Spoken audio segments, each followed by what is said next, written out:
as you look at your goals and dreams, and I want you to expand them, and it's very important to realize that I found that most people fail in life, not because they aim too high and miss. Most people fail in life because they did just like I did for so many years. They aimed too low and hit. They didn't believe in themselves. So I want you right now, as we begin to think about the lessons and all the things that you've experienced and all of the comments and stories and strategies and lessons that you've had, I think it's time to revisit and look at your goals and dreams, and let's raise the bar. I remember as a kid, we would be in the backyard and we would play jump, and somebody would get on one side of the stick, my sister and then my brother, we would run and we'd jump over it. And then they say, raise it up a little bit higher. We have to back up and we run and we'd jump over it again. And then we say, raise it up a little higher. And the higher it got, we had to begin to change our approach and how we're going to get over the bar. And that's the same thing in life. And so right now, I want you to think about your goals and dreams as you begin to raise them a little higher. And I want you to say with me, it's possible. It's possible. You know, the easiest thing that I do is speak and train people how to speak. Go into prisons and juvenile detention centers, into high schools and colleges. Speak before thousands of people. I can do that in my sleep. Let me share with you the most difficult thing I've ever done in my life. And it took me years to do. And that was to believe that it was possible. To believe that I can do it. Given my circumstances, born in an abandoned building on a floor, being adopted, being labeled educable mentally retarded, failing twice in school, no college training, never worked for a major corporation. To believe that I had something of value to say, that somebody would want to listen to me, to believe that somebody would pay me to talk to them. Have you ever thought about something you wanted to do and you talk yourself out of it? I remember going to see Zig Ziglar, who I consider the #1 motivational speaker on the planet, and Dr. Norman Vincent Peale when he was alive, and Robert Schuller.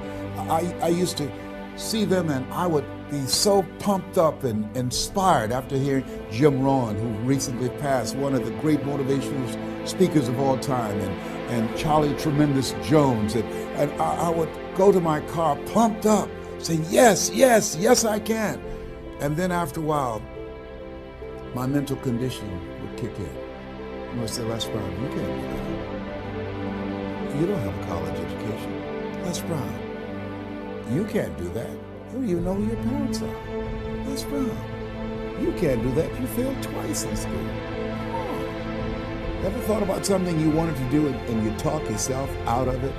There's a proverb that says, if there's no enemy within, the enemy outside can do us no harm. That's why it's important that you make it a point every day to review these lessons, to get them deep, not only in the conscious mind, but the subconscious mind, and get them in your spirit. Well, how often should I do it? Do it until you are producing the results. That's how often you should do it. And you never stop, because once you stop, that's when those negative thoughts will come back. Once you stop, that's when you will begin to doubt yourself. Once you stop, I'm telling you what I know. Yes, every day it's a selling job on you. It's possible. I can do this. I can make this happen. No matter how bad it is or how bad it gets, I'm going to make it. It's possible. Yes, your dream is possible. Say that to yourself every day. Feed your mind with words that you write and words that you hear and words that you speak to yourself. Feed your faith and your doubts will starve to death. Say to yourself, it's possible. It's possible. It's possible. Even when you have no evidence to point to, say to yourself, it's possible. There's nothing as powerful as a made-up mind. It's a struggle sometimes to do that, especially when you have people around you telling you that it's not possible, that you can't do it. And they're constantly pointing out your failures of the past, constantly reminding you of all of the things that you don't have going for you. I'm reminded of the story of the two little boys that were playing on some ice during the winter. And as they got further out on this ice, one fell through the thin ice. And And so the little fellow that was still on top of the ice, he was trying to save his little buddy. And he couldn't reach him. He was trying to pull him. He could see him through the thin ice as he got further away from him, struggling. And he couldn't reach him, and he's trying to break the ice, and he couldn't do it. And he looked around, and he saw a tree in the distance, and he ran, and he got up on the tree, and he pulled and broke down an enormous-sized branch and came back and savagely began to beat that ice and broke it. And miraculously, he saved his friend. And when the paramedics came, and they were able to revive this little boy, they were scratching their heads. They're trying to figure this out. Said, how could this little pruny fellow go up in a tree and break off a branch this size and then come back and beat and break the ice and save his friend? They thought it was just miraculous. It was baffling. And an old guy who was there said, I can tell you how he did it. And they said, how? How did he do it? And he said, there was no one here to tell him that he couldn't do it. Whoa. What could you do? What could I do? What could all of us do if we did not have the naysayers in our lives? That we believe naively, like that little boy, that it was possible. What would you do if failure was not on the table? Do you realize that 87% of people allow the fear of failure to outweigh their desire to succeed because they've been convinced by the evidence, by being practical, by being logical, by being realistic. I did that. Leslie, yes? You're going to speak for corporations? Yes. Leslie, do they have a college education? Yes. Do you? Wesley, you know that I don't have a college education. Leslie, are these people experienced? Yes. Are there people with PhDs and MBAs that they could choose rather than choose you? Yes. So you don't have a college education. You have no experience. You're talking about becoming a speaker, and they're going to reach over people with PhDs and MBAs and years of experience and choose you. Are you being realistic? Come on, Leslie.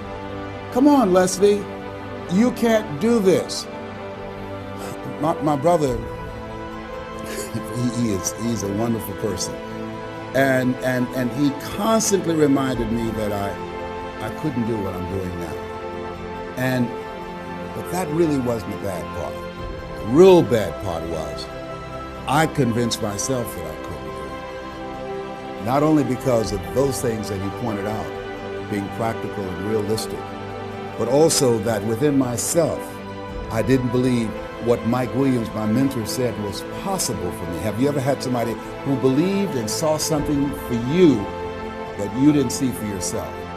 And here's how I escaped that. I discovered that sometimes you have to believe in somebody's belief in you until your belief kicks in.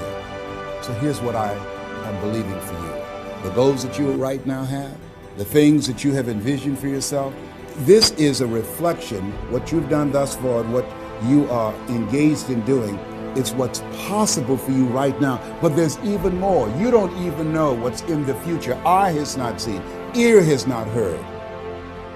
If you believe in yourself, if you constantly remind yourself after every defeat, after every setback, every time you get knocked down, I've got a saying, if life knocks you down, try and land on your back, because if you can look up, you can get up. See, a lot of people, because of failure, they stop believing. Let me share something with you. You will fail your way to success. Yes. 8 out of 10 millionaires have been financially bankrupt. You will fail your way to success. It doesn't matter how many times you fail. It doesn't matter how many times people tell you that you can't do it. It doesn't matter if you don't have a dime in the bank. You will fail your way to success. What's very important is you're believing in yourself. You're constantly saying, somehow, some way, I'm going to make it. I remember a lady out of Detroit, Michigan. They called her Martha Jean the Queen. And she had a motivational message she gave all the time on the radio. And the question she would ask was, do you really want to win? Do you really want to win? And she said, if you really want to win in life, you've got to believe in yourself when no one else does. You've got to believe in yourself. See, it's easy to believe in yourself and to have faith if you have a good bill of health, if your relationship is working out fine, if you have money in the bank, if you have a secure job, if your mortgage note is paid current, if the children are acting like they have good sense. It's easy. If you go to a doctor, they say, oh, you're doing real good, I'll see you next year. It's easy to have faith then. Let me tell you when it's really tough to have faith. When you lose your job, when you lose your retirement, when you go to the doctor and they look at you and say, you have cancer. Cancer is the most feared word in 7 different languages. That's when it's tough to have faith then. And that's when you need to call on your faith then. They said faith is the oil that takes the friction out of living. That's when you need to believe in yourself then and judge not according to appearances and say to yourself, it's possible. It's possible. I can make it. It's possible. I'm going to get through this. It's possible. I'm not going to allow this to get the best of me. Yeah. I don't know what you're up against. I don't know what you are facing, but here's what I do know. You've got something special. You've got greatness in you. And I know it's possible that you can live your dream.